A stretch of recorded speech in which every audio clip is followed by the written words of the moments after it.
8 de la mañana con 5 minutos. Sin duda, esta noticia va a acaparar toda esta mañana. Vamos a estar siguiendo operativo Gorila Glue. Alexis Aveiro, televidentes, un importante operativo que se está realizando con más de 13 allanamientos hasta el momento. Fernanda, ¿cómo te va? Buenos días. El saludo a vos y a todos los televidentes con una temperatura de 22 grados. Arrancamos este miércoles 23 de septiembre del año 2020. No solo procesaban marihuana, sino también alteraban su THC, es decir, el poder, evidentemente, el efecto narcótico que la gente busca finalmente es alterado, y de esa manera también se habla de una calidad muy llamativa, la de esta droga. Varias cepas de droga, también hablamos de allanamientos en simultáneo que se realizaron desde tempranas horas de esta mañana, y por lo menos hasta el momento hay 11 personas detenidas. La particularidad, esta marihuana sería catalogada como marihuana VIP,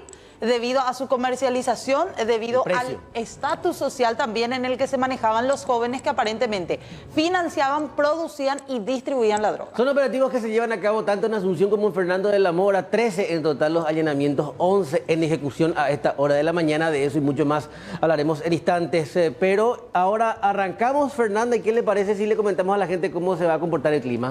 Encabezado por agentes de la Secretaría Nacional Antidrogas y la Fiscalía. De hecho, son aún sendos los allanamientos que se suceden a esta hora de la mañana, tanto en la ciudad de Fernando de la Mora como en Asunción. Atención, porque ustedes van a ver imágenes, cómo se procesaba esta cepa muy especial de la planta. Hablamos de la marihuana, que era considerada inclusive una producción para un segmento económico VIP, es decir, las personas que lo consumían finalmente son de un poder adquisitivo importante, por eso se lo denomina o se la denomina marihuana VIP. ¿Qué hacían estos productores, entre comillas, de marihuana? Alteraban el THC de la misma para que ésta tenga un mayor y mejor efecto. Y en tal sentido también la calidad de la misma era muy personas sospechadas de participar en este esquema de producción de marihuana. Y ya rápidamente vamos a estos datos proporcionados por la Senat. María Montserrat Barros Estragó, alias La Mombi, es una de ellas. Henry Alexander Homsi, alias Yankee. Otro de los detenidos, Nicolás Marecos Retamoso, alias Niki. Eugenio José Méndez Gutiérrez, alias Memo. Otra de las personas, Jorge Matías Zamudio Jiménez, alias Pesoca. Otro de los tíos, Rodrigo David Marecos Retamoso, alias Muñeco. Matías Adrián Pacielo Ayala, alias Pacielo. Nombre también de este joven detenido. Francisco Javier Gutiérrez Carrasco, alias Franche. Arturo Daniel Vega Yamabay, alias Turri. Diego Liceche. Gabriel Andrés Ricardo Martín López, alias Torta. Son los detenidos. De esta manera también ya vamos repasando los nombres de cada uno de ellos, de personas que están involucradas, vinculadas a este hecho de formar parte de un esquema de producción de marihuana VIP.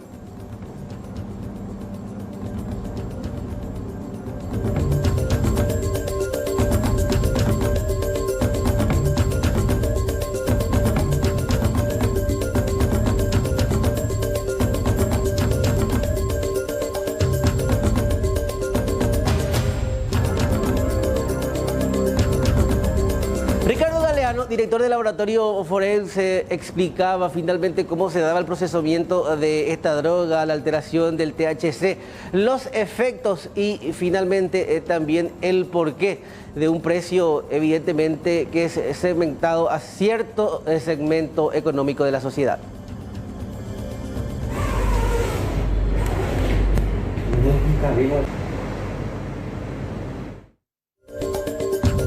Acá revisando el procedimiento, qué es lo que están encontrando hasta este momento. Y así a simple vista encontramos nuevas variedades de marihuana que son prácticamente híbridos, que son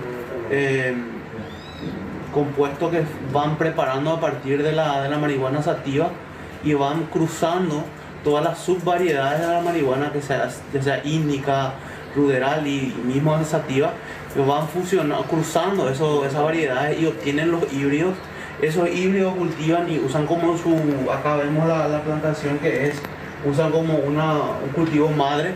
A partir de aquí toman los esquejes y van cultivando y produciendo a la vez más componentes, digamos, de más marihuanas con contenido de THC muy elevado.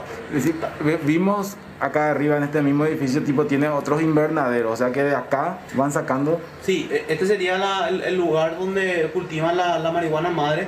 A partir de acá cultivan por esquejes y luego van produciendo arriba utilizando luces LED para suplir, digamos, la luz solar y nutrientes y agua para poder crecer en lugar cerrado, digamos.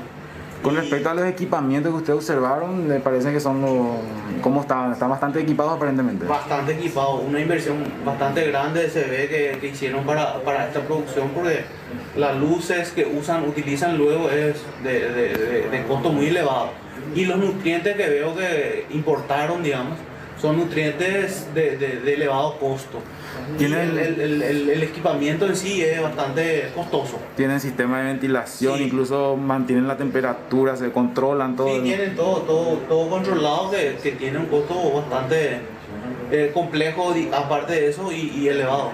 Según tu percepción...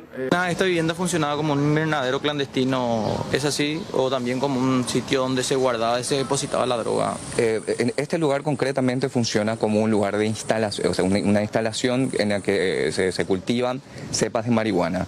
Son cepas de distintas cepas que, vuelvo a repetir, se tratarían de aquellos cannabis que son altos en porcentaje de tetrahidrocannabinol, que es el compuesto químico del THC. ¿En qué cantidad? Todavía no podemos precisar la cantidad porque son muchísimas, entonces estamos esperando los equipos técnicos que puedan venir a desinstalar para no estropear, digamos, la naturaleza de la sustancia. ¿La distribución que realizaban?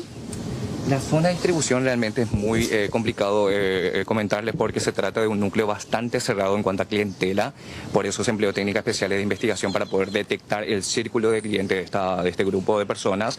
Pero sí, lo que se podría asegurar es que se tratarían de personas usuarios de drogas que se encuentran en un nivel económico así bastante elevados. ¿A nivel nacional nada más o también en el exterior? La información que tenemos solamente con relación a nivel nacional de personas con un nivel económico que se encuentra en el país. Eso sí, las semillas que sirven para el cultivo del cannabis sí se traerían de afuera. En este caso, ¿cómo operaba la red? Porque las personas venían directamente a retirar aquí, ¿tenían una red de distribución o cómo operábamos? Sí, justamente el círculo cerrado de la clientela era difícil de detectar, porque este grupo de personas, ellos manejaban la red y la nómina de los clientes.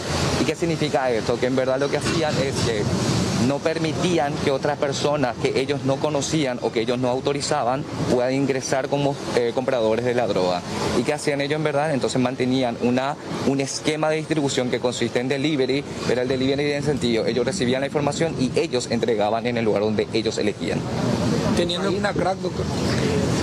Cocaína de alta pureza. En cuanto a lo que traían del exterior, en cuanto a las semillas de marihuana, ¿cómo hacían pasar? ¿Ellos tenían algún tipo de contacto también?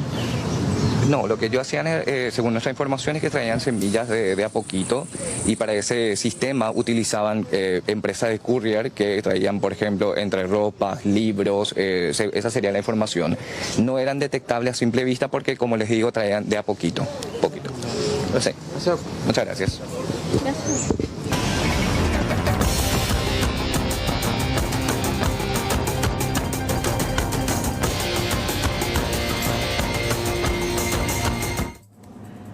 Ya en instantes vamos a seguir con el tema anterior, porque ahora tenemos que trasladarnos, Alexis, televidentes, hasta el Alto Paraná con el ataque de un hombre a una pequeña niña. Claro, la víctima tiene tan solo 2 años. Joel López tiene todos los detalles. ¿Cómo te va, Joelito? Buen día.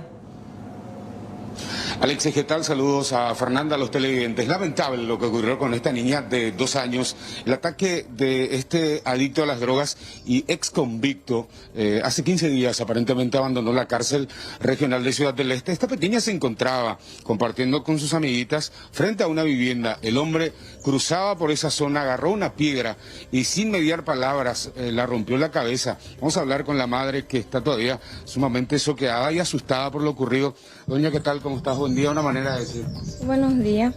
Y no sé cómo lo vamos a empezar, pero Vamos a tratar de superar todo esto y seguir enfrente, porque no se le puede ni llevar preso, están diciendo. ¿Qué fue lo que pasó? ¿Cómo ocurrió esto? Y mi hija estaba enfrente de la casa de su amiguita con la nena y la hermana mayor de su amiguita, y iban a irse en la despensa para comprar chocolate cuando él apareció y le empezó a tirar la piedra a ellos y le alcanzó a mi hija el primero. Sin dar palabra. No dijo nada, simplemente empezó a tirar las piedras. ¿Ustedes ya denunciaron esta situación? Sí, ya hicimos la denuncia, pero no le están agarrando. ¿Sigue amenazando a los familiares? Sí, están diciendo que si se le lleva preso a su hermano, que ellos van a vengarse otra vez. ¿Y cómo está tu hija? ¿Cuál es la situación de ella? Y ya está un poco mejor ahora, pero sigue en shock. ¿Dónde fue el golpe? ¿Qué parte mismo? ¿Qué fue lo que le afectó? En la frente lo que tiene, y tiene 6 puntos ahora mismo, Gina. ¿Su ojo casi le afectó también la piedra? Sí. Desde su ojo tiene el punto, en la punta de su, digamos que la punta del hueso del ojo hasta su frente. ¿Cómo se llama el supuesto agresor? Jefferson David. Hace 15 días salió de la cárcel, me comentaste. Sí, hace 15 días nomás que salió de la cárcel. Él mantiene en zozobra ya absolutamente el barrio. Sí, ya nadie le quiere más ahí, ya quieren que se le saque de ahí y nadie está haciendo nada. Muchas gracias, doña, por recibirnos. Dale. Bueno, esta es parte de lo que la madre puede comentarnos. La niña está en reposo, está todavía sumamente asustada. Y lo que llama la atención es el actuar de este joven. Ustedes pueden observar en imágenes que tras atacar a esta niña de 2 años, incluso también volvió a atacar prácticamente a un motociclista que estaba circulando por el barrio. El pedido va para las autoridades y especialmente también al Ministerio Público que saque de circulación a esta clase de personas, porque es un peligro para una niña que es indefensa, que estaba allí en la vía pública y la atacó de esta manera, compañeros. Ahora, Joel, mencionaba la mamá al inicio de esta entrevista que supuestamente no lo iban a poder llevar detenido, llevar a la cárcel a esta persona. ¿Sabes por qué mencionó eso? ¿Qué es lo que le dijeron a ella? Bueno, le pregunto por qué dijiste que no se le puede llevar a la cárcel. ¿Qué te dijeron a vos? Porque tiene un documento en donde demuestra que él no está bien de la cabeza, pero ese documento se había mandado a hacer para poder sacarle rápido otra vez de la cárcel. Entonces, supuestamente porque tiene un problema mental, él no puede ir a la cárcel, según te mencionaron. Según dice su familiar, es por eso. Pero él está muy bien de la cabeza, él razona muy bien. El problema es que cuando él empieza a drogarse, él ya pierde el también paguen las consecuencias ante la justicia. Ya no se puede hacer nada y él empieza a atacarle ahí a los vecinos. Sí, es casi 2, 3 cuadras de la casa de mi suegra está. Ahí está. Esta es la situación, entonces, pero los familiares lo único que hacen es supuestamente amenazar, desentenderse, desligarse, amenazar. Ese es el pedido. Sí, es muy fácil que después de que todo ocurra salgas y le digas no, hay de ustedes y mi hermano se va a la cárcel, en vez de hacerse responsable y busquen una solución de manera definitiva, porque la niña está aquí asustada todavía y con un dolor inmenso en la frente, un hinchazón que de una u otra forma sin razón recibió porque ella justamente se encontraba en un lugar equivocado, en el momento equivocado. Claro, y el trauma con el que queda esta niña, 2 años tiene. Eso por un lado, y por otro el temor de esta familia, porque decía que son vecinos de la zona, que no solamente esta persona que podría realmente estar mal con algún tipo de problemas, también con algún diagnóstico médico, pero no es razón para que sus familiares también ataquen a los demás. Y fíjate, la situación es tan sensible, Fernanda, que muchas veces inclusive es hasta una motivación para que la gente tome justicia por mano propia. No queremos ni fomentamos eso, pero claro, cuando se trata de una niña y cuando ves que no existe gente que haga algo al respecto, familiares dicen, se desentienden y finalmente es como que queda a expensas ya de la ciudadanía tomar una determinación. Este tipo de situaciones fomentan lastimosamente la justicia por mano propia. Esperemos que no realmente. Gracias, Joel, por este contacto. Antes de cerrar, barrio Remancito de Ciudad del Este, para que las autoridades tomen cartas en el asunto, compañeros, y muchas gracias. Gracias, Joel. 5 minutos, 15 días han pasado, Alexis, de la desaparición del secuestro de Oscar Denis. Bueno, lo último en torno al caso, primeramente guarda relación con el llamado a silencio desde la familia, la prosecución de las investigaciones, los especialistas colombianos que toman intervención y hablaban de en qué fase inclusive se encuentra el secuestro. Exactamente, ya vamos a estar ampliando también informaciones que vayan surgiendo desde el norte de nuestro país.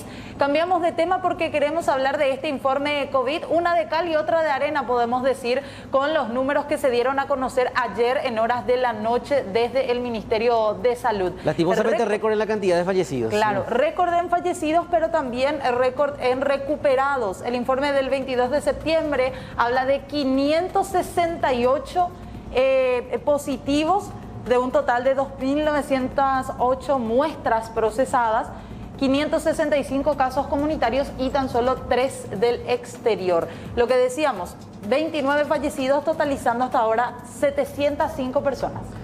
680 personas internadas, 157 unidades de terapia intensiva, 628 recuperados, ya suman 19.257 y total de confirmados en nuestro país 34.828. Haciendo la salvedad, en este caso, en la jornada, la cantidad de recuperados superó a los positivos diarios. Claro que es una información positiva, valga la redundancia del positivismo.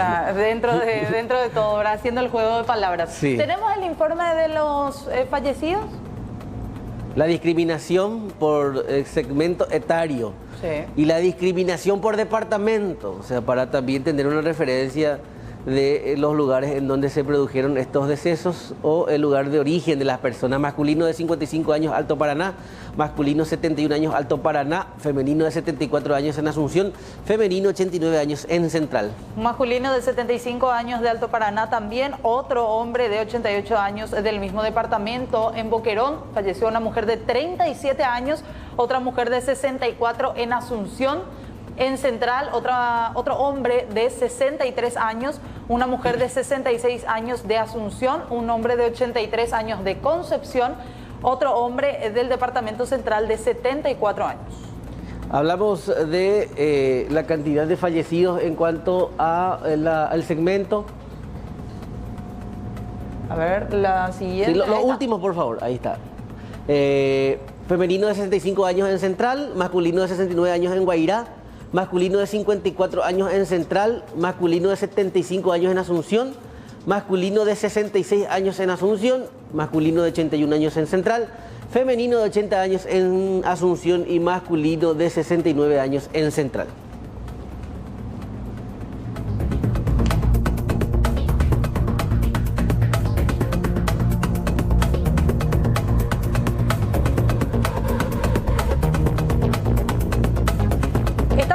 En este último informe de COVID tan solo se tuvieron 3 casos del exterior. ¿Qué pasa con los albergues en este sentido? Ayer conversábamos con el doctor Guillermo Sequera. Él explicaba que estos albergues para personas que vienen del extranjero podrían o bien desaparecer o en todo caso podríamos estar hablando de una readecuación para que estos albergues sean utilizados con brotes comunitarios que se vayan teniendo.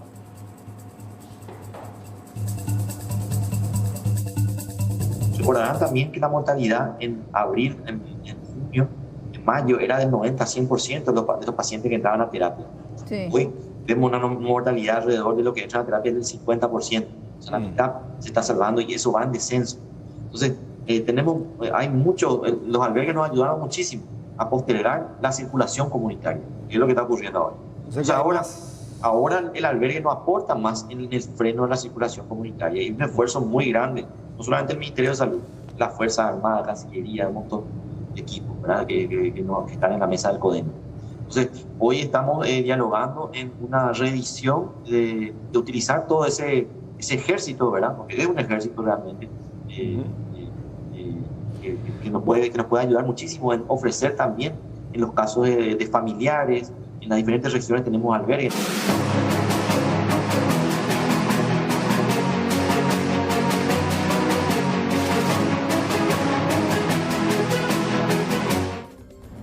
Bueno, continúa el operativo encabezado por agentes de la SENAT. Específicamente se desarrolla en Asunción. Están desmontando ya prácticamente el laboratorio y vemos los plantines que están siendo subidos al camión para su posterior traslado a la base de operaciones de la Secretaría Nacional Antidrogas. Es en base al operativo Gorila Glue. Marihuana VIP de alto costo. Nata, ¿estás? Sí, señor, muchas gracias. Bueno, es el momento en el que ya trajeron el camión, tuvieron que reforzar porque primeramente vinieron en camionetas 4x4, pero debido a la cantidad de plantines de marihuana y de otros elementos de este laboratorio, se requirió la presencia de un camión ya de mayor dimensión. Estamos viendo las macetas, la forma, algunos líquidos aparentemente para el sistema de riego de todo esto están cargando ya también como evidencia dentro de este camión que, como ya decías Alexis, va a ir directo a la base de la Senat para la conferencia y presentación también de todo esto cerca del mediodía. Es impresionante por la variedad que estamos viendo, las diferentes formas inclusive de estos plantines de marihuana, digo bien, porque son semillas que se traen, Alexis y televidentes, de los Estados Unidos. Por lo tanto, representa varias especies de marihuana que son, digamos, criados en un laboratorio con luces especiales, con ventilación especial, con un abono especial inclusive, y tiene muy alto costo de producción.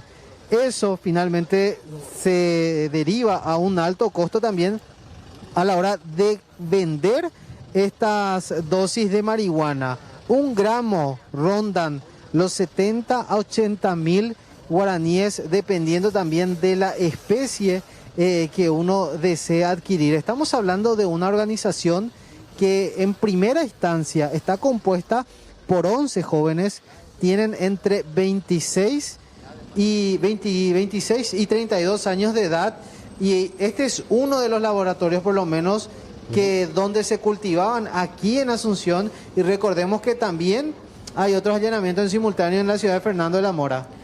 Nata, ¿qué barrio específicamente es? ¿Qué zona? Nosotros estamos sobre Aedo, entre Hernandarias y Don Bosco. Acá cerquita. Al lado mismo, a unos 20 pasos del hospital militar. Sí, barrio General Díaz. Rodríguez de Francia.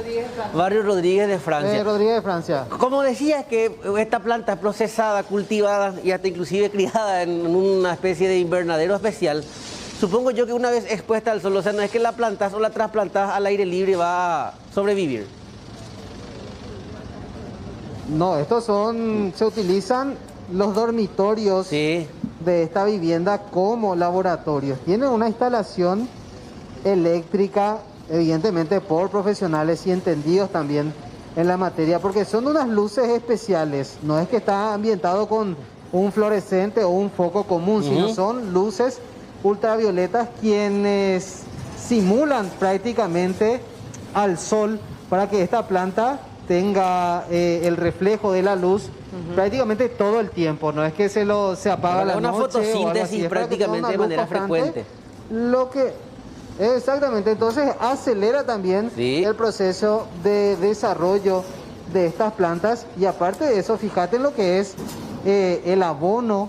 Se nota que tiene algunos productos también, porque el THC de estas plantas, Alexis, tienen un porcentaje bastante elevado. Se habla de los que de repente se incautan la marihuana prensada en algún camión que sale de Pedro Juan Caballero o de otro lugar, tiene 2 a 3% de THC, que es la sustancia que psicoactiva justamente de la marihuana. Estas plantas que estamos viendo tienen entre 13, 14, 10. O sea, hablamos de marihuana de alto vuelo en todos los sentidos.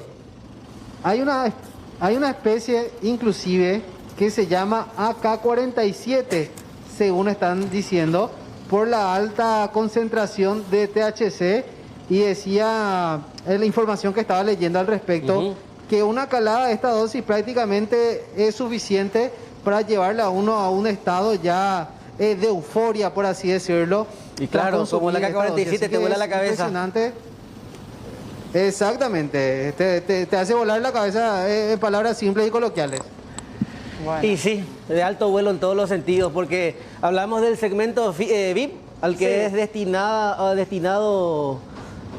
la droga, y también hablamos del efecto. Un segmento totalmente preparado, cerrada la estructura, porque no le vendían a cualquiera, por lo que decía también el fiscal que está encabezando este allanamiento en particular. Nata, te agradecemos por el momento, estamos muy atentos a tu señal, porque ahora queremos ir a otro punto. Hablábamos de allanamientos simultáneos por lo menos una cuestión de 13 allanamientos en total, y uno de ellos se realiza en Barrio Herrera. Sí, está con todos los detalles. Mi querido Diego Agüero, ¿cómo te va? Buen día. Buen día, Alexis. El saludo para la teleaudiencia. Así es, Barrio Herrera, capital, Asunción, una zona bastante lujosa, específicamente en la intersección de las calles Moisés Bertoni y Capitán Villamayor, una zona sumamente concurrida, residencial específicamente. Estamos hablando de un domicilio que tiene sus particularidades. Fácilmente este domicilio podría costar por encima de los $150.000. Es un dúplex. En el caso que una persona alquile, estaría alquilando por encima de los $2.000. Vehículos lujosos, uno de ellos que sería la punta del ovillo, que sería el vehículo que aparentemente utilizaban para la distribución. No estamos hablando de una distribución masificada, sino que de una distribución a menor escala, teniendo en cuenta que la clientela era VIP. Estamos hablando de aproximadamente 10 cepas de plantines de marihuana que fueron detectados en este lugar, Alexis y Fernanda, ante la audiencia toda, que fácilmente podría generar ganancias de 1 kilo, 50 millones de guaraníes. Es muchísimo dinero. Está el fiscal en este momento, vamos a aprovechar también, ya conversamos con él, pero vamos a ver cuál es el panorama que tienen a esta hora de la mañana. Vamos a aprovechar y vamos a conversar con él, aprovechando que otros compañeros también le van a hacer la nota. Fiscal, a ver, estamos en vivo. Algunas consultas. Finalmente están haciendo ahora el procedimiento de detección de la marihuana VIP que han hallado. Sí, estamos detectando el procedimiento en el sentido de que la investigación que se desarrolló hasta ahora, bueno, estamos detectando esa circunstancia con los 12 allanamientos simultáneos que estamos ejecutando, que estamos ya en la fase final. Estas marihuanas tenían particularidades, estos plantines, doctor, niveles de THC sumamente altos. Así mismo, se tratarían de distintas cepas que tienen un alto contenido de tetrahidrocannabinol, que es el compuesto químico alucinógeno de esta droga, y en ese sentido, por el nivel de THC que tendría, conforme las sugerencias y las recomendaciones hechas por laboratorio forense de la SENAT, no se tratarían de aquellas cepas de marihuana que son destinadas al uso medicinal, sino más bien al uso recreativo, que es lo que está penado en nuestro país. Doctor, ¿en qué consistía la estructura? ¿Cómo operaban ellos? Tenía una modalidad bastante cerrada en el sentido de que realizaban sus ventas ilícitas a través de delivery. El esquema que ellos tenían era delivery, grupos de personas que obtenían la información a través de llamadas, información en el sentido de pedido, a través de llamadas, mensajería de WhatsApp, que cuesta muchísimo investigar. Entonces se montó una investigación de técnica especial de investigación en ese sentido y se detectó que estas personas lo que hacían es ellos elegían a quienes vender, ¿verdad? Y dónde vender. Pero muy cuidadosos. Sí, eran muy cuidadosos en el sentido de que no permitían que nadie, o sea, los clientes puedan venir hasta sus casas para no dejar rastro de sus viviendas y toda esta cuestión. Y los valores económicos también no permitían que sea masificada el producto, masificado. Así mismo, manejaban un cierto valor económico en ese sentido. ¿Cuánto podría costar fácilmente 1 gramo? El tema es siguiente, haciendo una comparación con la droga común, que precisamente por eso se hace la diferencia, esa es la importancia de hacer notar a la ciudadanía de que no se trata de una marihuana común y una plantación común, sino que se trata de un trabajo sumamente minucioso para llegar hasta ese nivel de THC de la marihuana. Y el costo, según la información de la SENAT, mientras lo que sería un paquetito de marihuana está a un precio de 5.000 guaraníes, esto estaría entre 80 a 100.000 guaraníes. Este grupo de jóvenes, doctor, al parecer trabajaban con una especie de sociedad anónima, o sea, eran todos financistas, pusieron plata y armaron este grupo, ¿verdad? Era un grupo de personas jóvenes que casi todos pusieron plata para poder instalar estos laboratorios clandestinos que se lo conoce como indoors. ¿Y traían de afuera la semilla, doctor? Se exportaban de afuera. ¿Eran semillas transgénicas, o sea, modificadas genéticamente para precisamente elevar los niveles de THC? No sabemos si con esas semillas hacían ese trabajo, pero sí la infraestructura que ellos tienen acá están preparadas como para hacer ese tipo de trabajo. De de hecho el sistema era a través de la clonación. Hay una joven que tiene mucho conocimiento en agronomía, por ejemplo, creo que es la que armaba un poco el guión de qué es lo que se tenía que hacer y cómo se tenía que hacer. Digo esto mirando un poco la estructura del lugar donde tenían los plantines con la luz artificial, etcétera, y la medida de temperatura y otro. Una persona que tenía conocimientos técnicos en cuanto al cultivo de todo lo que se tenga que ver con plantas en realidad. Entonces, con esos conocimientos, lo que hacía esta persona, según la información de investigación, es que asesoraba a las demás personas que están hoy detenidas a que puedan instalar sus indoors. Doctor, o sea, no se puede argumentar que ellos plantaban esto para hacer medicina, es decir, aceites medicinales. Prácticamente, coincidentemente, todas las personas que están detenidas hoy son consumidoras, ¿sí? Y también son personas que se dedicaban al rubro de la producción de aceite. Pero el motivo por el cual realizan este tipo de actividades, según la información que tenemos procesado, es que es por la cantidad de plantaciones que ellos tenían, ¿verdad? Entonces, dedicaban todo lo que tenga que ver con ingreso económico ilícito desde el momento en el que la producción de aceite de marihuana todavía en nuestro país no está permitida para cualquier persona. Entonces ellos aprovechaban esa situación para vender el cannabis, el producto así como tal, como sustancia estupefaciente, pero también aceite de cannabis para la persona que lo necesitaban. ¿Cuántas personas hasta ahora detenidas, doctor? 12 personas. 12 personas. Todos jóvenes más o menos de la misma edad, ¿verdad? Serían todos de la misma edad. Las semillas, doctor, eran importadas, decían. Sí. ¿De dónde traían, doctor? Generalmente de Uruguay, de Chile, informaciones ahí de Argentina, también traían de Norteamérica, de Estados Unidos, de Europa también. ¿Cómo mimetizaban para poder meter el producto? Ese sistema tendríamos que verificar porque estamos en la cuestión investigativa, pero se entiende que son a través de empresas de courier. Gracias, doctor. Debbie Parr, fiscal que está encabezando este procedimiento. Reiteramos, compañeros, Barrio Herrera. Ahí, Anderson, podemos mostrar también otro de los vehículos que estaban dentro de la vivienda, una camioneta tipo pick-up. También una motocicleta. Estamos hablando de motocicleta y de vehículos de alta gama. Sí, Fernanda, te escucho. ¿Esta era vivienda particular de una de las personas detenidas o son alquiladas? De una pareja que se dedicaba precisamente al financiamiento, a la producción y finalmente a la distribución. Pero reiteramos, no una distribución masificada, sino una distribución VIP también, bastante cerrada, porque el producto era los precios son sumamente elevados.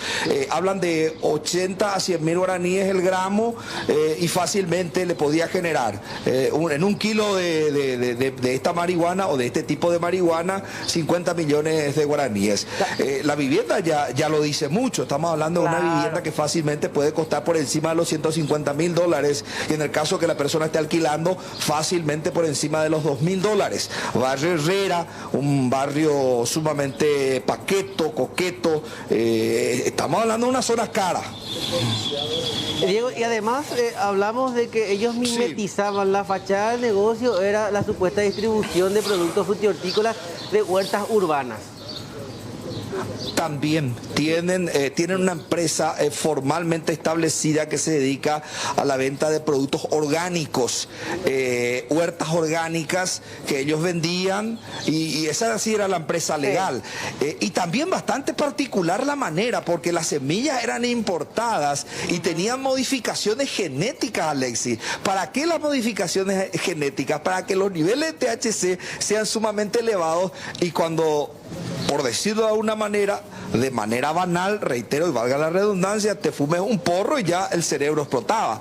¿Por qué decimos esto? La marihuana que generalmente conocemos, Alexis, los niveles de THC que tienen son entre 2 a 8%. Eso es la que se conoce a nivel país y que es codiciada por los mercados sudamericanos. Pero esta semilla, estos plantines arrojan niveles de THC al 30%. Por eso era prácticamente una 38 en la cabeza. Altísimo nivel, la pureza finalmente. Excelente trabajo, Diego. En cualquier momento volvemos contigo. Hasta luego. Una última cosa, compañeros. Sí. Se percibe el olor a gacha. ¿Sí? Fuerte ese olor. Sí, fuerte el olor, sí, se siente, se siente. Por experiencia, en base a las quemas, a las zonas de donde estuvimos nosotros con presencia periodística, esa experiencia se nos queda y el aroma también, la misma cosa. Pero estamos hablando, cuando hablamos de zonas del departamento de Amambay, Canindeyú, estamos hablando de hectáreas y de hectáreas de plantación. Acá estamos hablando de una huerta prácticamente domiciliaria. Así mismo. En cualquier momento volvemos contigo, Diego. Gracias. Hasta pronto. 8 de la mañana, 56 minutos. Más de 1.900 casos activos los que se tienen actualmente en zona de Asunción. Hablamos de COVID-19, Alex. Doctor Robert Núñez, director de la región sanitaria, ¿cómo le va? Buen día. Buen día, ¿qué tal? ¿Cómo están? No sé si me están viendo. ¿Cómo estamos? Te vemos y te escuchamos fuerte y claro, doctor.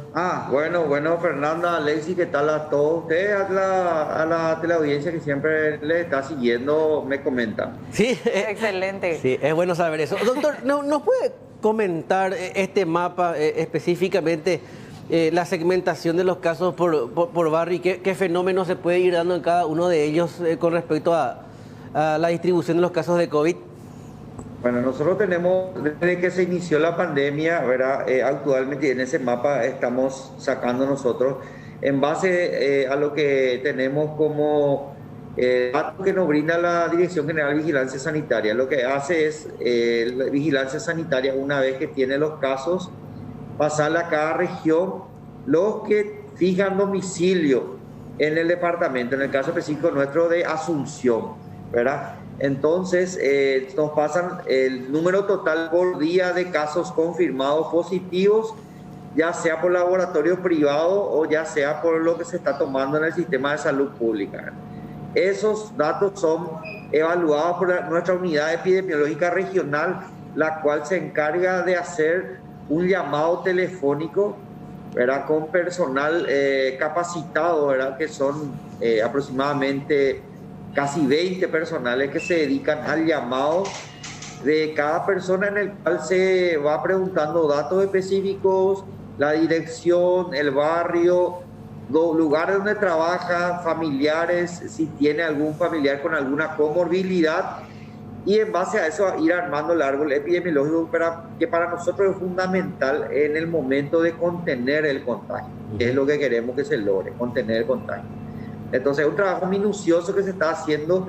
Lo que nos dice el mapa a nosotros es un detallado número de casos, ¿verdad? Que nos dice el número real exacto al día de ayer.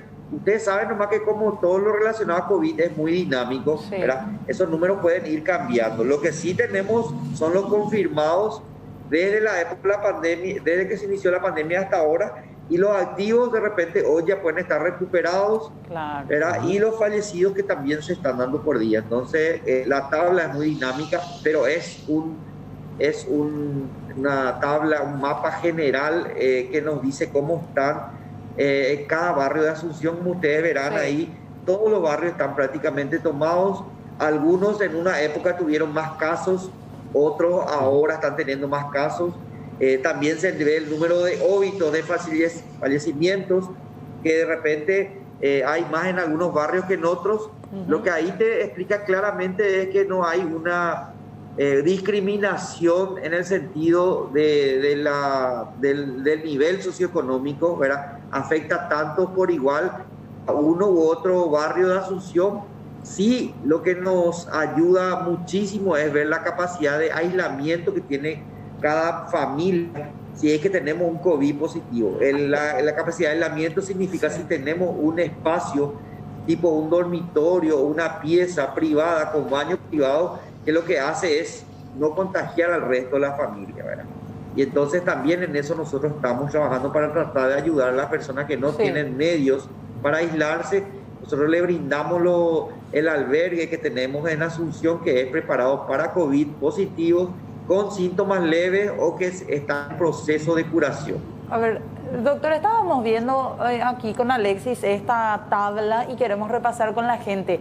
Barrio Obrero, por lo que estamos viendo, ya usted hablaba de eso hace meses cuando iniciaba toda la pandemia. Barrio Obrero ahora tiene 114 casos activos y 15 fallecidos, director. Eso es lo que nosotros tenemos la tabla al día de hoy, ¿sí? Eso es lo que tenemos. Estos casos son los casos confirmados, ¿verdad? Por el hisopado que se ha hecho. Tenemos los casos confirmados en verde, figuran los que justamente fueron desde el inicio de la pandemia. Sí. En celeste le pusimos los activos y en rojo, que son los 15, son la cantidad de fallecidos relacionados al COVID. Sajonia también, ahí estamos viendo otro.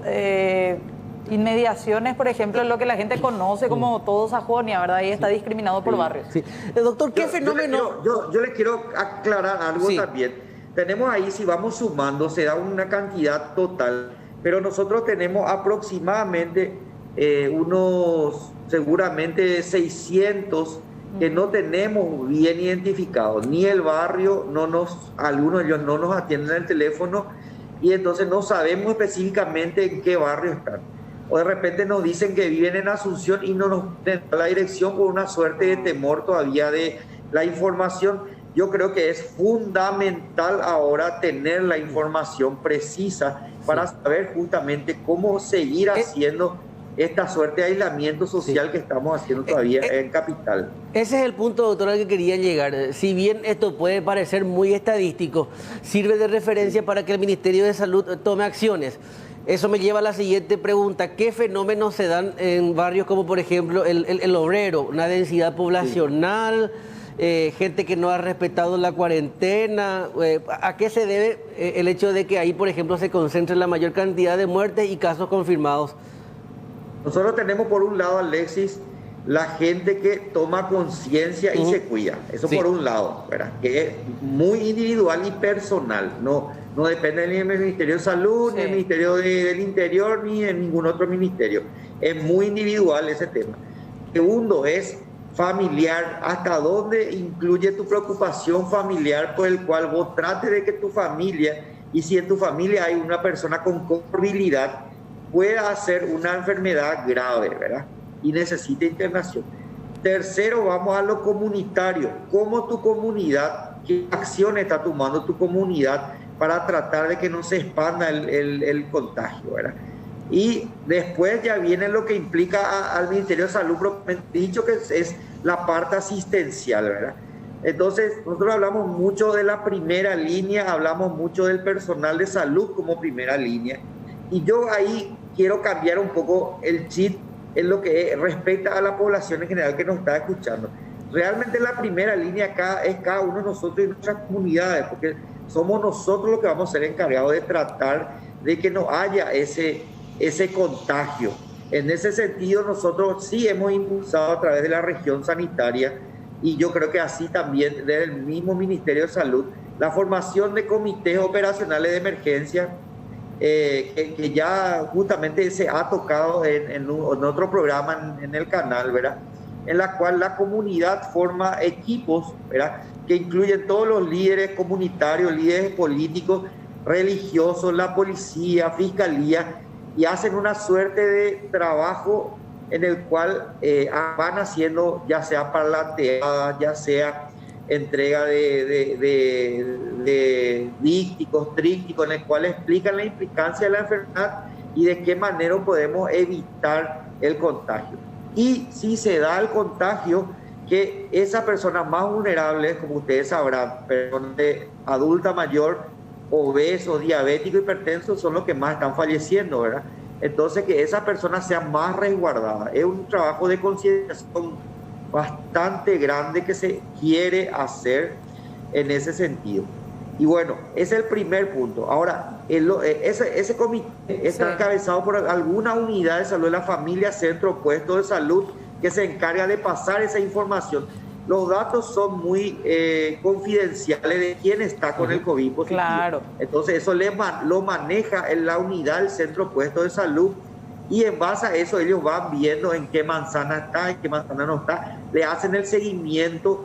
Entonces, las personas que están desarrollando el COVID, ya sea los síntomas, ¿verdad? Entonces, son evaluados diariamente por el personal de salud. Doctor, y si hace falta, se deriva. Con respecto a esta situación de los albergues, por ejemplo, ¿cuántos hay acá en Asunción? Bueno, nosotros hemos trabajado ya desde el inicio de la pandemia en una necesidad grande, ¿verdad? Nosotros tenemos una gran cantidad de población. Ustedes habrán visto el caos que fue en otros países, muertos en las calles, sistema de salud colapsado, personas sin lugar en terapia, elección de quiénes entran a terapia y quiénes no, ¿verdad?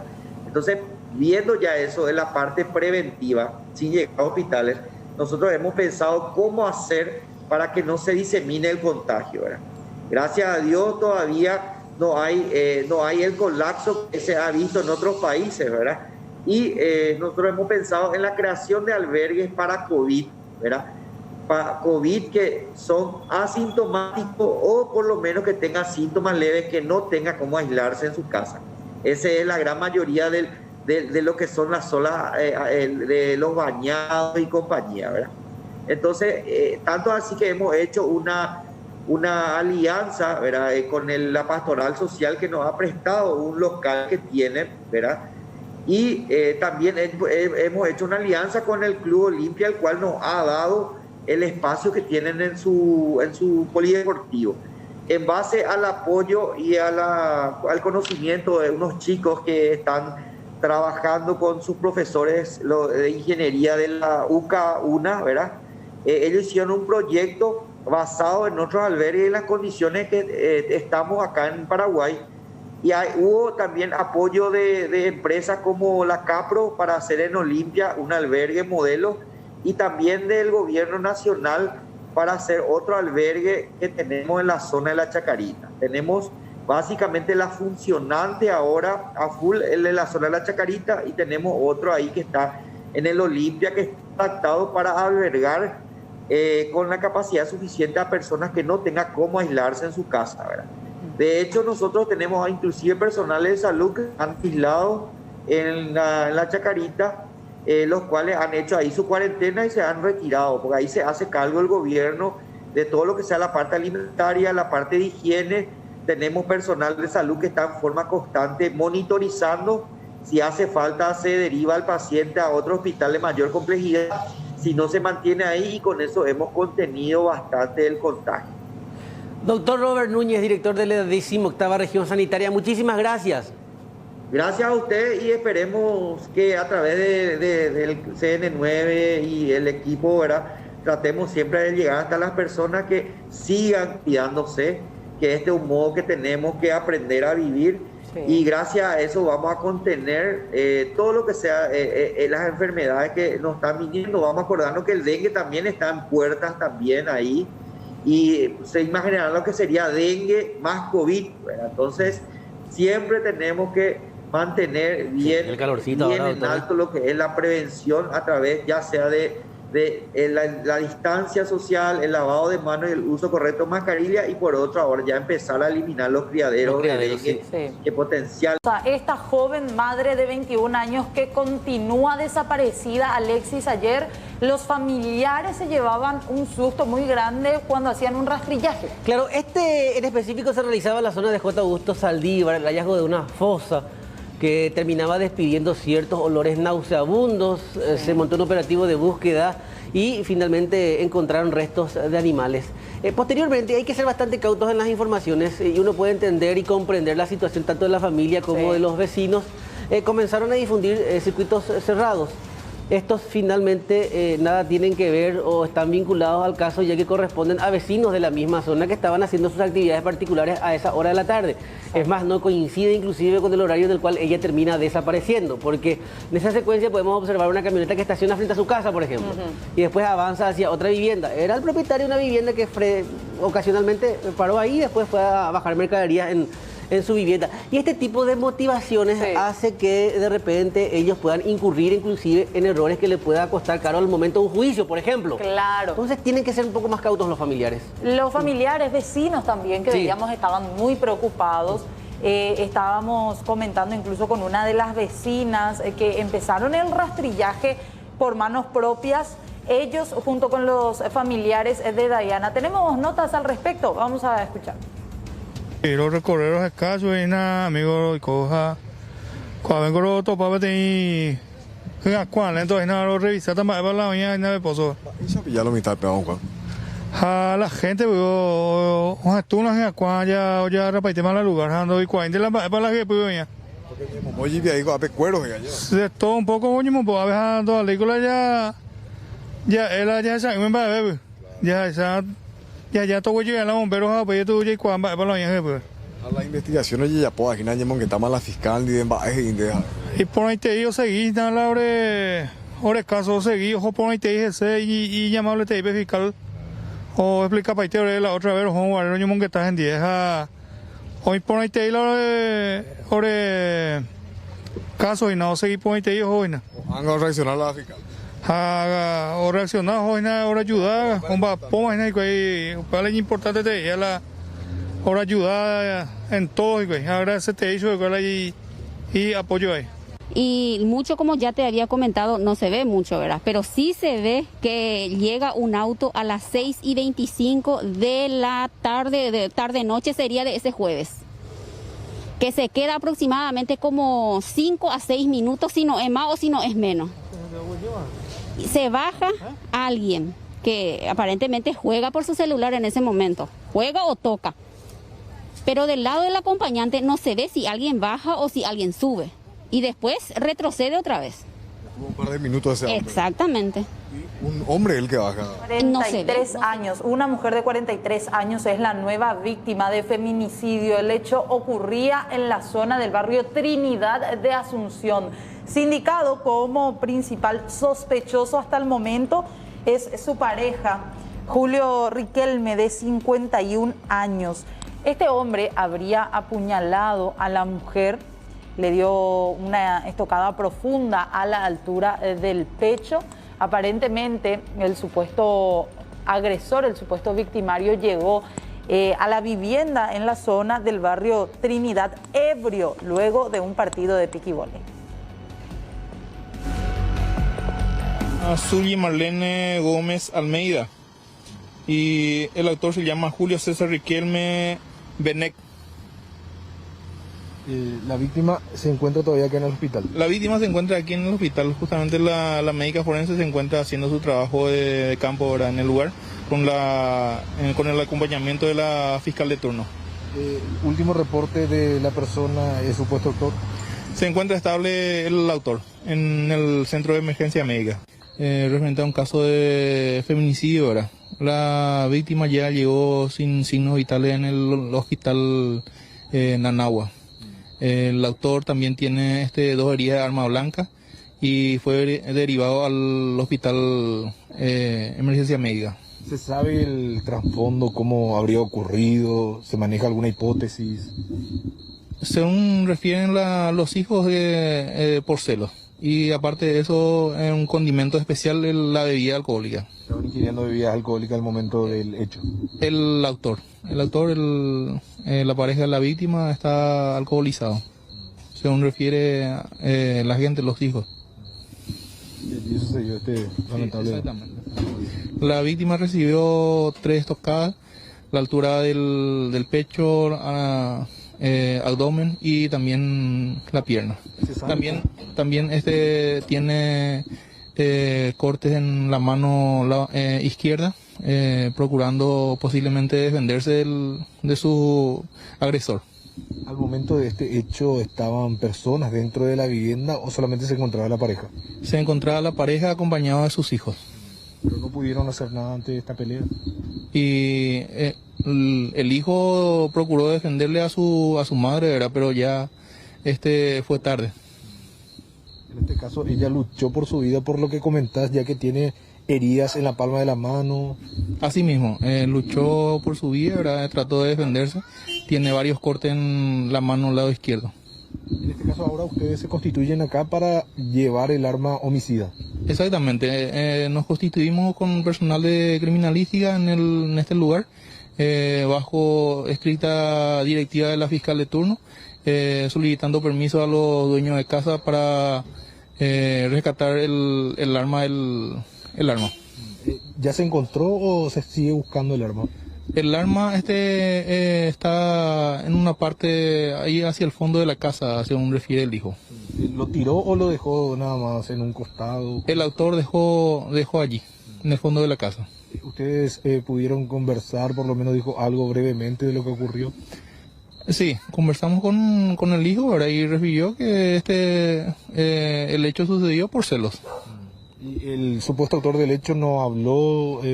No habló, tiene una herida profunda a la altura del pecho también, según refieren los hijos, y el autor intentó autoeliminarse. ¿Se sabe, hay personal apostado ayer en el hospital del trauma como para saber el estado de salud de esta persona? Exactamente, se encuentra un personal policial y está bajo segura custodia allí. ¿A qué hora aproximadamente habría ocurrido este hecho? El hecho sucedió a las 19:20 aproximadamente. ¿El cuerpo de la mujer ahora dónde se encuentra, su comisario? El cuerpo de la mujer se encuentra en la clínica Nanagua. Ya ¿Llegaron también médicos forenses? Exactamente, el médico forense ya está en camino, también la fiscal de turno está en conocimiento del hecho y de todo el procedimiento que se está realizando. ¿Ahora los hijos están ya también acá en este lugar o están en el hospital? Así mismo, el hijo mayor se encuentra aquí justamente con nosotros, está colaborando para rescatar el arma. 3 minutos, estamos ya con nuestro compañero Joel López porque hace poco tiempo se instaló este nuevo puesto de tomas express ya en Alto Paraná. Joel. Sí. Hola Alexis, saludos a Fernanda, a los televidentes y felizmente ya tenemos un puesto especial para las personas que de repente dicen no tengo mucho tiempo aquí en el anfiteatro del lado de la República. Desde ayer empezó a funcionar, ya me encuentro con el doctor Fernando Flores. ¿Qué tal? ¿Cómo te va, doctor? Buen día. Buen día, ¿qué tal? ¿Cómo está? Sí, estamos realizando las pruebas, ¿verdad?, del test para COVID en el anfiteatro acá al lado de Ciudad del Este. El tema es que puedan acudir la gente con su vehículo, no es necesario que se bajen, el vehículo sirve como un habitáculo protector, vamos a decirle, una cabina. Se le toman los datos, luego se carga en el sistema, se le entrega el código donde luego con ese ellos van a poder revisar sus resultados. Bueno, doctor, ¿uno agenda esto a través del sistema 154 para venir hasta este lugar? Sí, así es. Uno debe llamar al 154, se le hace unas ciertas preguntas, si tiene móvil, entonces de acuerdo a eso se le da la hora, el día y se acerca acá a nuestro puesto. Así, sencillo, rápido. ¿Cuántos minutos va a tardar para en este lugar tomarse las muestras? Y aproximadamente 5 minutos por cada paciente, ¿verdad? De ahí es lo que pretendemos llegar a 50 por día. 50 por día. Comenzamos ayer, tuvimos 9, hoy ya subimos a 14 y así queremos llegar a 50 muestras por día. Bueno, estamos a las personas que estén con síntomas, que llamen al 154, que utilicen este servicio para poder de una u otra forma tener todo lo que tenemos en cuanto a COVID-19 en Alto Paraná, tener la cifra exacta. Exactamente. Y el tema es perderle el miedo, ¿verdad? De decidirse a hacer, a ver si es que uno tiene, de forma tal para que podamos manejar así las cifras exactas como vos estás diciendo. Y bueno, y ese es el propósito de nosotros acá. ¿Cuántas personas trabajan en este lugar? Y ahora están 2 técnicos, un personal administrativo, 3 personas prácticamente. ¿Hasta qué horario? Y el horario es de 8 a 12. Bueno, de 8 a 12 sería ya cuando tengamos muchos pacientes, ¿verdad? Hoy día sacamos todo lo que está agendado y nos retiramos, ¿verdad? Pero hasta las 10, de 8 a 10 es ahora.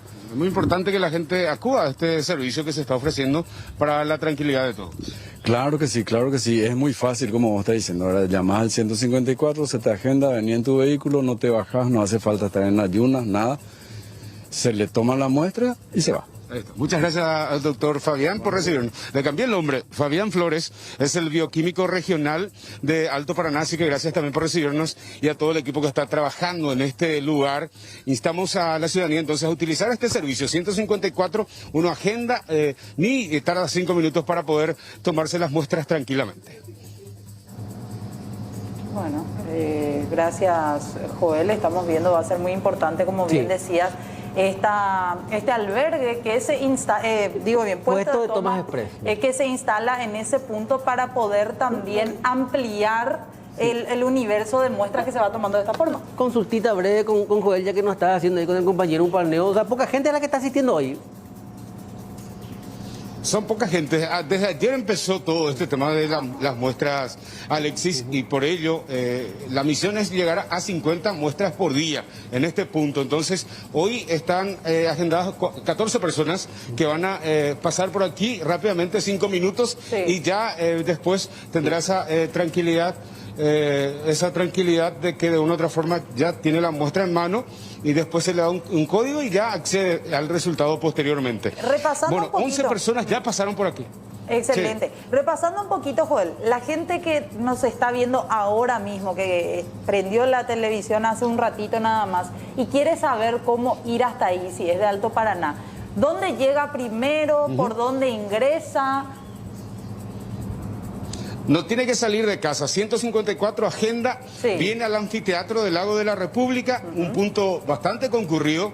Ustedes están observando, este es por decirte así, el corazón del movimiento en el este del país en los últimos tiempos, donde se hace el ejercicio, donde se olvida de las penas en este punto.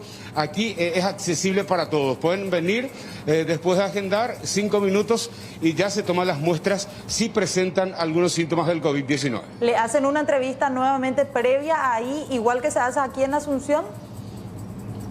Es así, en este punto, las primeras preguntas y ya posteriormente para las muestras pertinentes. Aquí, en este punto se le hace algunas consultas y si presenta esos síntomas, ya se le toma la muestra en ese lugar. Siempre sin que baje del vehículo.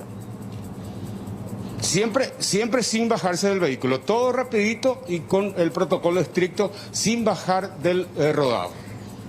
Joelito, muchas gracias por este contacto. Seguimos siempre en conexión permanente. Será hasta la próxima. Hasta luego. Bueno, seguimos con más información. Hablábamos, Alexis, de estos temas y también de la cuestión de los albergues. Con Robert Núñez profundizábamos acerca del proyecto que existe con ingenieros inclusive que están trabajando en la plataforma, en el diseño para evitar, entre otras cosas, el contacto o la reingeniería del mecanismo de cómo funcionan los albergues. Exactamente. Eso también es lo que propone, en este caso, el doctor Guillermo Sequera, con quien hablábamos ayer en nuestros medios de prensa. Él mencionaba, bien pueden ser utilizados estos albergues para brotes que hayan, por ejemplo, en empresas, en instituciones públicas, en barrios, en alguna familia, que para contener este aumento de casos... Vos concentrás los casos en esos albergues. Exactamente. Vamos a escuchar parte de lo que mencionaba con respecto a este tema el doctor Sequera. Recordarán también que la mortalidad en abril, en junio, en mayo, era del 90-100% de los pacientes que entraban a terapia. Hoy vemos una mortalidad alrededor de lo que entra a terapia del 50%. O sea, la mitad se está salvando y eso va en descenso. Entonces, los albergues nos ayudaron muchísimo a postergar la circulación comunitaria, que es lo que está ocurriendo ahora. O sea, ahora el albergue no aporta más en el freno de la circulación comunitaria y un esfuerzo muy grande, no solamente el Ministerio de Salud, la Fuerza Armada, la Cancillería, un montón de equipos, ¿verdad? que están en la mesa del CODEM. Entonces, hoy estamos dialogando en una revisión de utilizar todo ese ejército, ¿verdad? Porque es un ejército realmente, que nos puede ayudar muchísimo en ofrecer también en los casos de familiares. En las diferentes regiones tenemos albergues, entonces hay brotes que ocurren en empresas, hay brotes que ocurren en familias, en barrios cerrados, entonces siempre va a ser una opción el albergue para poder contener, ya que hay recursos humanos, hay recursos económicos, hay recursos físicos para ayudarnos a enfrentar la epidemia en otra fase donde la circulación comunitaria ya está dada y otro fin, ¿verdad? Hablemos de la cantidad de contagios de COVID-19 que se va dando, no solamente en Alto Paraná, sino también aquí en Asunción y Central, específicamente en el departamento central. Ahora mismo, según las informaciones de la Dirección de Vigilancia de la Salud, la curva está estancada. En Alto Paraná sí estamos viendo, decía el doctor Sequera, una disminución de casos. En sentido positivo, hay un estancamiento de la epidemia en general, por un estancamiento de lo que ocurre en Central y Capital, Y en Alto Paraná sí vemos un descenso de la tercera y esta sí que puede ser la cuarta semana consecutiva de descenso del número de casos. No solamente en casos nuevos, sino también en la mortalidad, en la ocupación de camas, hay muchos datos positivos de Alto Paraná en general. El riesgo de abrir la frontera es un riesgo, pero es importante entender de que si no se abre hay otros riesgos también, ¿verdad? Entonces hay que equilibrar los riesgos.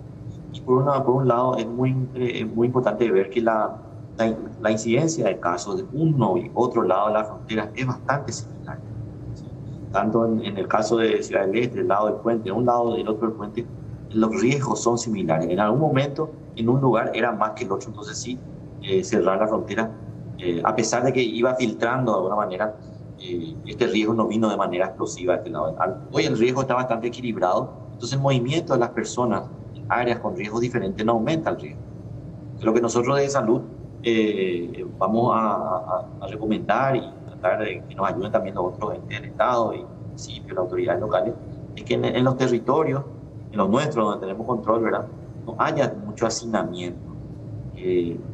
Creemos de que no va a haber un movimiento tan grande como era Ciudad del Este antes. Hay una baja muy importante en real.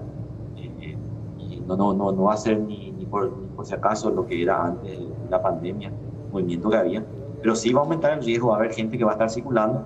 Y el riesgo real no se va a dar tanto como cuando viene alguien de Foz y cruza el puente, y cuando uno de Paraguay se fue y volvió, sino cuando se den aglomeraciones importantes dentro del microcentro del este. Eso es lo que tenemos que controlar. En Central es cierto, vimos las últimas 2 semanas los números cierran muy similares, o sea, hay un estancamiento. Ahora mismo no sabría decirte si esto vuelve a aumentar. Pareciera que no, pareciera que va a ser igual esta semana.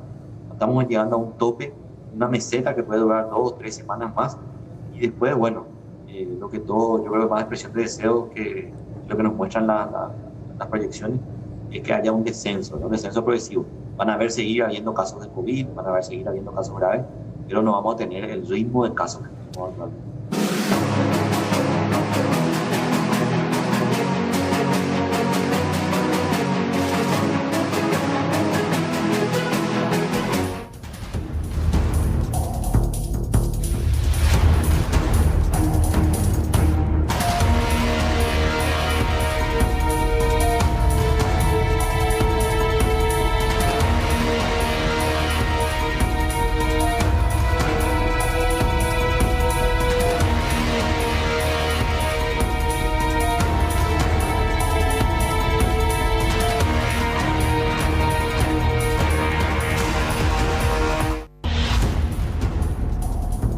Bueno, son imágenes más actualizadas de cómo funcionaba este esquema de distribución de droga VIP.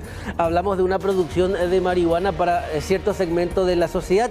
De hecho, un solo gramo de esta droga que ustedes están viendo en imágenes oscila los 100.000 guaraníes aproximadamente, según las estimaciones de la Secretaría Nacional Antidroga. Son varias las variedades y ustedes pueden primeramente notar las viviendas en donde se montaron estos laboratorios clandestinos. Evidentemente buscaban también algunas que tengan salones en donde montarlos, y evidentemente también ir construyendo toda una red de iluminación especial para que evidentemente la planta esté en un proceso de fotosíntesis permanente para ir produciéndose mucho más rápido.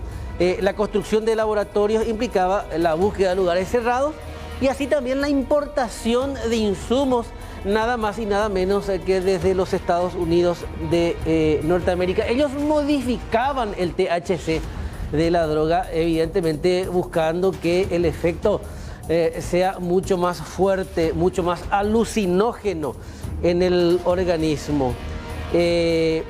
Son muy jóvenes las personas que integran este esquema. Hablamos de un rango etario de entre los 20 a 32 años aproximadamente. Varios tipos de cepas: la White Widow, la Royal Gorilla, Purple, el Dollarline, el Moby Dick, Blue Widow y el Gelato. Son algunas de las variedades que eran distribuidas por estas personas. Ahora, ¿cómo funciona el esquema? ¿Por quiénes estaban encabezados o quienes encabezaban la lista de personas que se dedicaban a la producción, inclusive bajo la fachada de la distribución de productos frutihortícolas que eran supuestamente abonados en la vivienda o en las viviendas?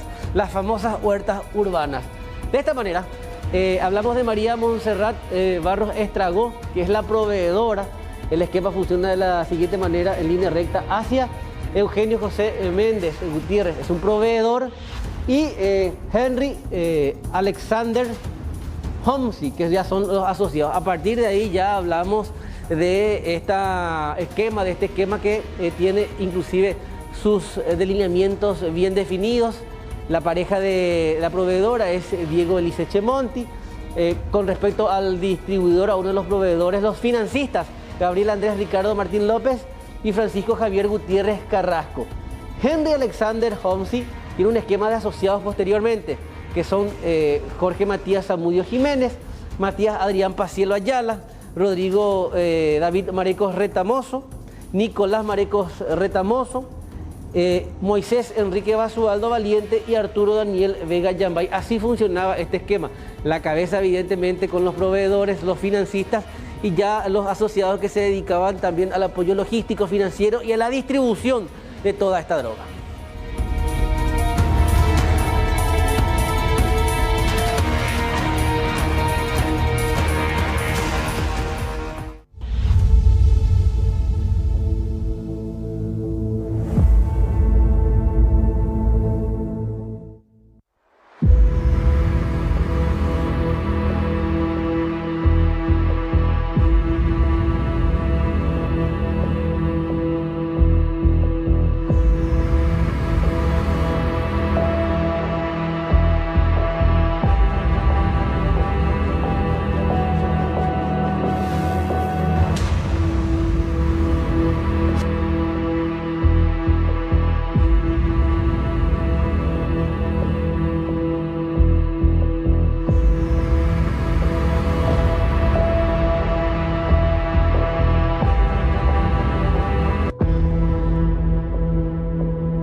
En las zonas fronterizas específicamente, pero evidentemente hay situaciones que nos obligan a reflexionar sobre primeramente un posible descontrol y que finalmente esto repercuta nuevamente en un contagio masivo, y sobre eso vamos a conversar con la presidenta de la Asociación de Médicos del Alto Paraná, Idalia Medina. Doctora, ¿cómo está? Buen día.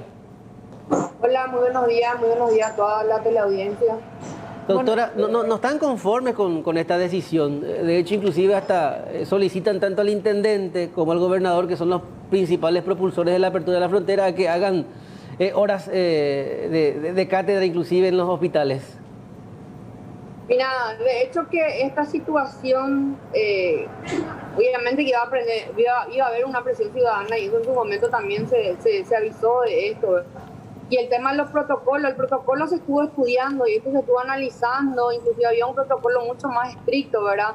Para ver la cantidad de personas que podían ingresar y tener un control, ¿verdad? Pero con esto y nos encontramos con la sorpresa de que, bueno, prácticamente se va a abrir para todos, no hay un protocolo bien establecido, y esa es nuestra preocupación a través del gremio médico. No es que nosotros estemos en contra de la reapertura, nosotros entendemos las dificultades económicas por lo que están pasando también toda la ciudadanía, ¿verdad? Y esto es prácticamente por el abandono del gobierno durante todo este tiempo y que no tuvieron respuesta también, y entendemos esa situación, pero nosotros no podemos estar asépticos ante esta situación y quedarnos callados. Tenemos que expresar nuestro descontento también a toda la ciudadanía y cuál es nuestra preocupación de verdad. Hasta el momento todos los colegas ya están agotados física y mentalmente, principalmente los que están en cuidados intensivos, los colegas, tanto personal de enfermería como médicos, muchos fueron infectados, están en aislamiento, y sabemos bien que no solamente el aislamiento del personal de blanco no termina en 14 días, ¿verdad? Algunos,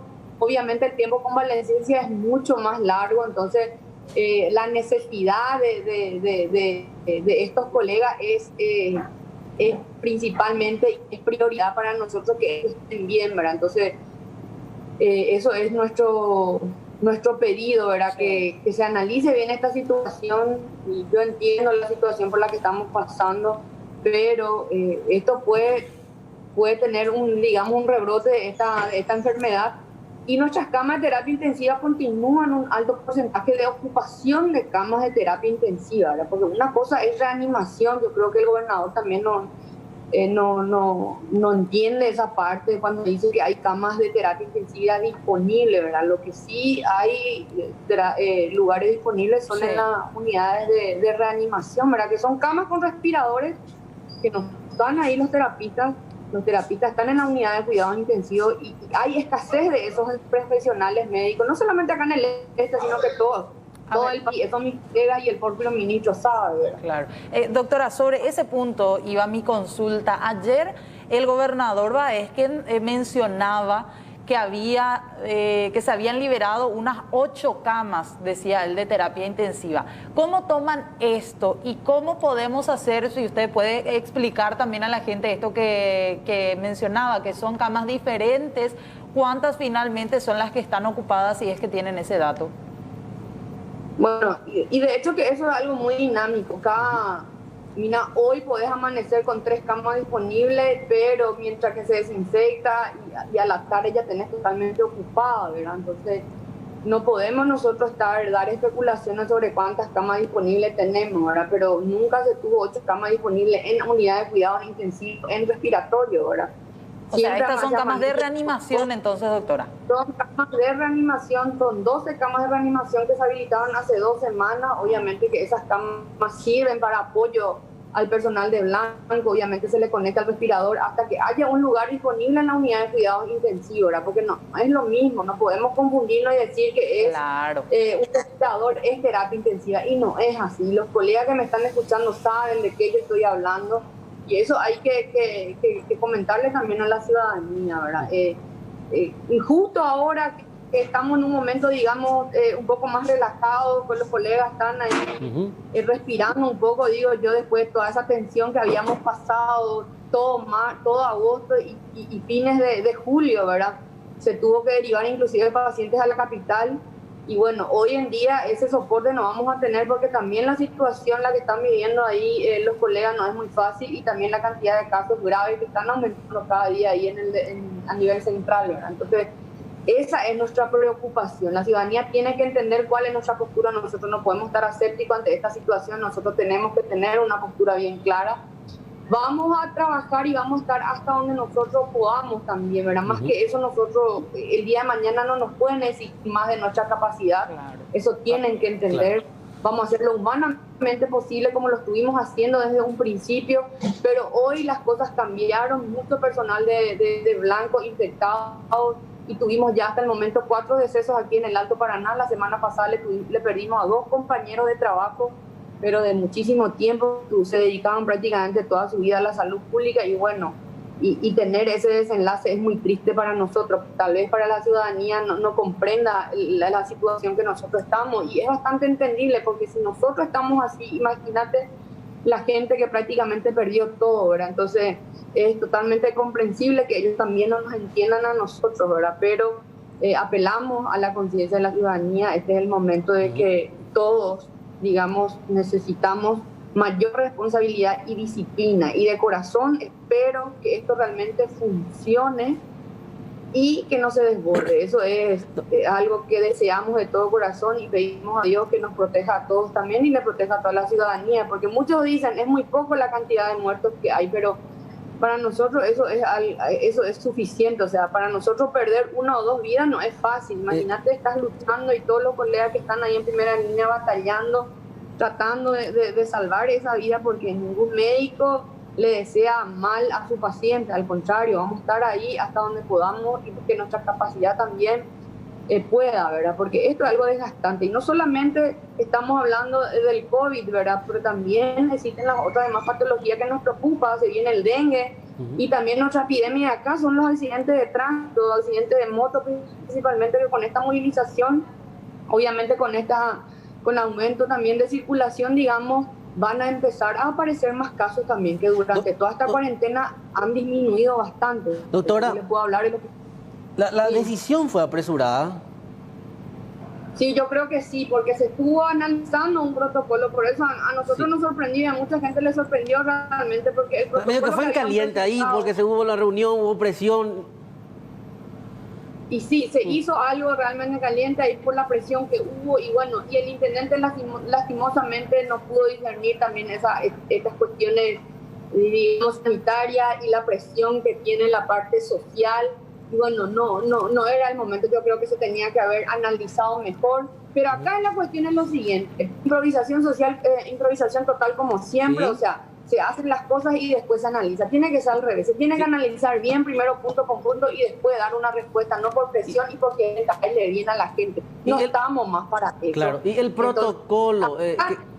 ser serios y tenemos, hay que demostrar, mira, nuestros gobernantes tienen que demostrar su liderazgo y tienen que tener postura. Ahora, este tema por política, nomás por presión política o por el que de eso, abanderarse, que yo fui el héroe que mandé a abrir el puente, eso ya no existe. No. Tenemos que ser realistas. Yo no estoy siendo pesimista, pero quiero que me entiendan en la desesperación que nosotros nos encontramos algunas veces cuando no tenés condiciones de dar soporte a un paciente. Eso no es fácil. Ahora, lo que me preocupa, doctora, es que cuando hablamos de una decisión apresurada, entonces yo puedo presumir que el protocolo también es apresurado. O sea... Mira, no existe protocolo. Vos le vas a preguntar ahora mismo al ministro y te va a decir que no hay... O sea, ¿de qué protocolo estamos hablando? Había un protocolo que se presentó que no era, porque yo estuve mirando esos protocolos, inclusive tuvimos una reunión en la gobernación a mediados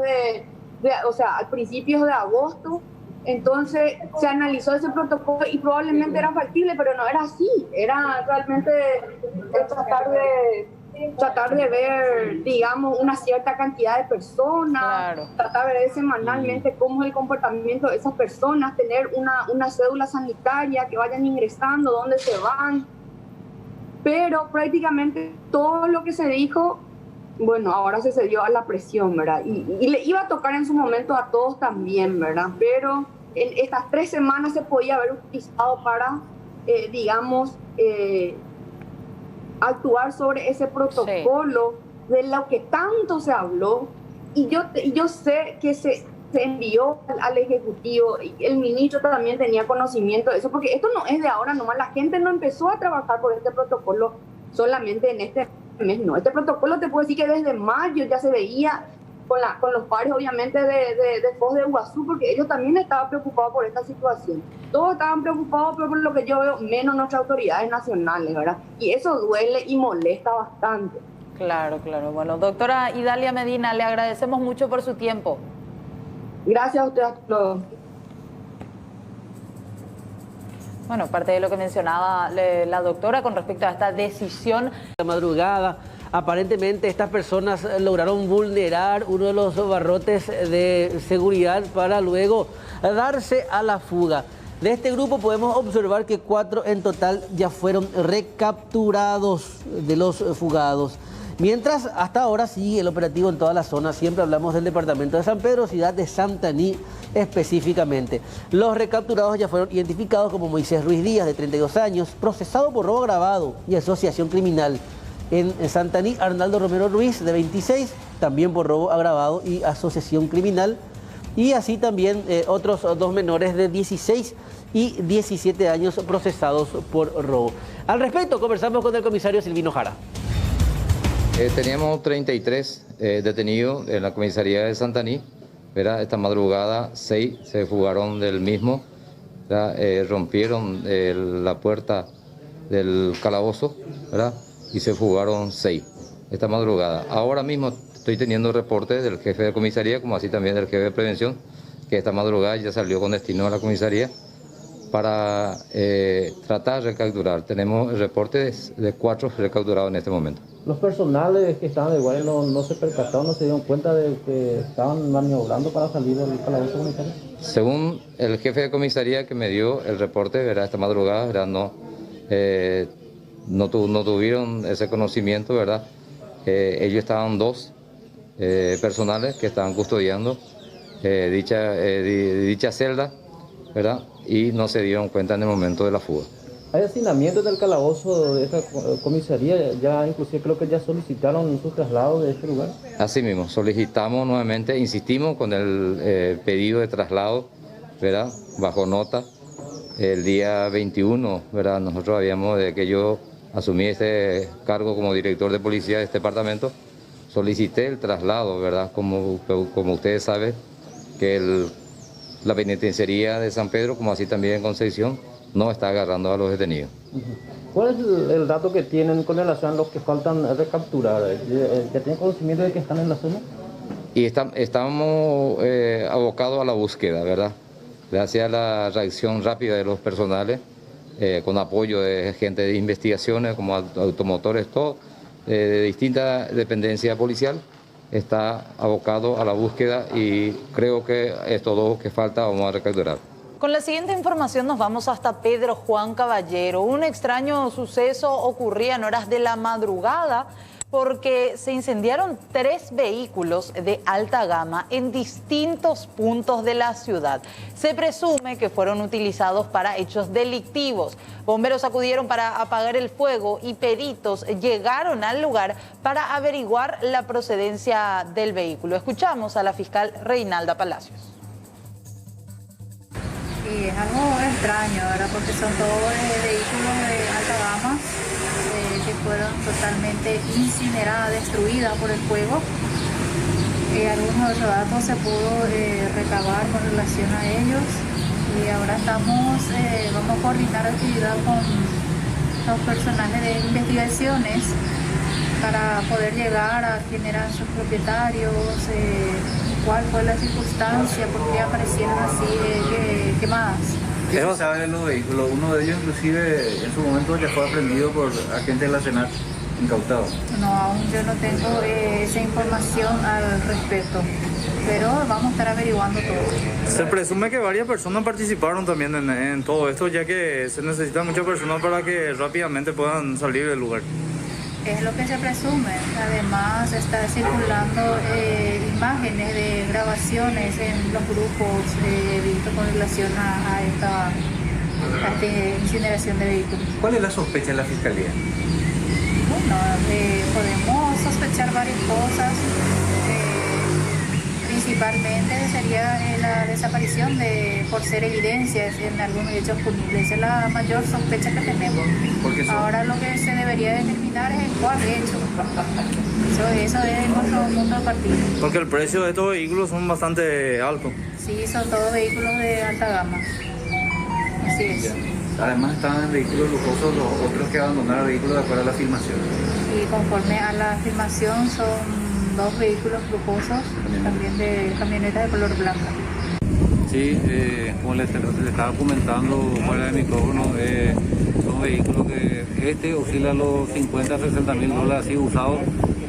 Tengo información de que hay 2 vehículos más, creo que de la marca Jeep, y estamos trabajando ahora con personal de investigaciones. Este vehículo no fue quemado en su totalidad, se va a poder recuperar la chapa, pero a pesar de que es de Chile, vamos a también obtener el número de motor y chasis, vamos a ver quién fue el propietario, quién fue lo que importó, si realmente fue acá de la zona de Paraguay o fue de Brasil, y va a comenzar la investigación, vamos a ver hacia qué lado apunta esto. Es algo muy inusual, comisario, en esta zona. Por experiencia le puedo decir que cuando ocurren homicidios, asaltos o sicariatos, suelen quemar vehículos, pero este tipo de alta gama, hasta ahora no tenemos ningún reporte de homicidio. Vamos a ver en el transcurrir de la hora a ver qué información le podemos tener más, y de acuerdo a eso vamos a brindarle lo más rápido posible la información a ustedes también. La policía en alerta total en estos momentos. Totalmente en la alerta. Tenemos ya cerrado varios puntos, estamos conversando con la salida de la ciudad, así como también en las líneas. Estamos trabajando con nuestros pares de Brasil para ver qué información le puede darnos también ellos y para poder dilucidar este caso. También hubo reporte de disparo de armas de fuego en uno de los barrios. Escuché de unos jóvenes. Ahora voy a... Modelo que por su cultura se ponga a la altura de todos los cielos. donde alegren trinos de sol libertario. Esta linda actividad se realiza a estas horas en el hospital del INERAM. De esta manera están brindando algún tipo de apoyo también con esta serenata a todo el personal de blanco, personal médico del hospital del INERAM, hospital de referencia para COVID-19. Concierto de los gladiadores ante el COVID es como se denomina finalmente esta actividad en apoyo al personal de blanco y los pacientes que luchan en esta pandemia. Justo se daba el concierto cuando un paciente salía de alta. Vamos a escuchar. Se ponga la altura de todos los cielos, donde alegren trinos de sol libertario. Creemos en tu instinto y en tu única forma de cuidarlo. Inocencia de prensa en la base de operaciones de la Secretaría Nacional Antidrogas, lugar en donde estarán anunciando evidentemente más detalles de este mega operativo que fue realizado tanto en Asunción como en Fernando de la Mora. Terminaron desmontando laboratorios de producción de marihuana de alta calidad que era dirigida a cierto segmento de la sociedad debido a su alto costo. Un gramo alcanzaba prácticamente la suma de 100.000 guaraníes. En estos laboratorios ellos hacían alterar el THC, el poder alucinógeno, la sustancia que hace efecto en la marihuana, y finalmente lo comercializaban de esta manera. Sí, estamos detectando el procedimiento en el sentido de que la investigación que se desarrolló hasta ahora, bueno, estamos detectando esa circunstancia con los 12 allanamientos simultáneos que estamos ejecutando, que estamos ya en la fase final. Estas marihuanas tenían particularidades, estos plantines, doctor, niveles de THC sumamente altos. Así mismo, se tratarían de distintas cepas que tienen un alto contenido de tetrahidrocannabinol, que es el compuesto químico alucinógeno de esta droga, y en ese sentido, por el nivel de THC que tendría, conforme las sugerencias y las recomendaciones hechas por Laboratorio Forense de la SENAT, no se tratarían de aquellas cepas de marihuana que son destinadas al uso medicinal, sino más bien al uso recreativo, que es lo que está penado en nuestro país. Doctor, ¿en qué consistía la estructura? ¿Cómo operaban ellos? Tenía una modalidad bastante cerrada en el sentido de que realizaban sus ventas ilícitas a través de delivery. El esquema que ellos tenían era delivery, grupos de personas que obtenían la información a través de llamadas, información en el sentido de pedido, a través de llamadas, mensajería de WhatsApp, que cuesta muchísimo investigar. Entonces se montó una investigación de técnica especial de investigación en ese sentido y se detectó que estas personas lo que hacían es ellos elegían a quienes vender, ¿verdad? Y dónde vender. Pero muy cuidadosos. Sí, eran muy cuidadosos en el sentido de que no permitían que nadie, o sea, los clientes puedan venir hasta sus casas para no dejar rastro de sus viviendas y toda esta cuestión. Y los valores económicos también no permitían que sea masificada el producto, masificado. Así mismo, manejaban un cierto valor económico en ese sentido. ¿Cuánto podría costar fácilmente un gramo? El tema es siguiente, haciendo una comparación con la droga común, que precisamente por eso se hace la diferencia, esa es la importancia de hacer notar a la ciudadanía de que no se trata de una marihuana común y una plantación común, sino que se trata de un trabajo sumamente minucioso para llegar hasta ese nivel de THC de la marihuana. Y el costo, según la información de la SENAT, mientras lo que sería un paquetito de marihuana está a un precio de 5.000 guaraníes, esto estaría entre 80 a 100.000 guaraníes. Este grupo de jóvenes, doctor, al parecer trabajaban con una especie de sociedad anónima, o sea, eran todos financistas. El COVID-19 ayer con cifras récord en cantidad de fallecidos en este informe, un total de 29 personas fallecidas que se suman y totalizan 705 personas que se registran como decesos por el COVID-19, un total de 568 positivos de 2.908 muestras procesadas, 565 casos que provienen de nexos comunitarios y 3 del exterior, 680 internados, 157 de ellos en terapia intensiva.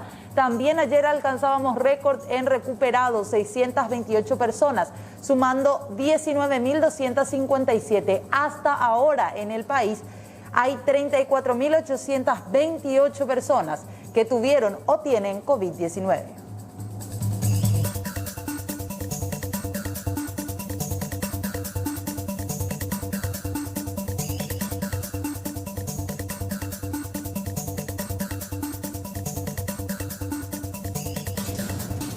Bueno, entre otras de las informaciones, para ir cerrando, la Corte aprobó que Ciudad del Este, Hernandarias, Presidente Franco, Misiones y Paraguarí vuelvan desde mañana a una atención con todo el personal del Poder Judicial, pero este trabajo se realizará por cuadrillas. Decisión tomada en el ámbito judicial. Entonces, Ciudad del Este, Hernandarias, Presidente Franco, Misiones y Paraguarí.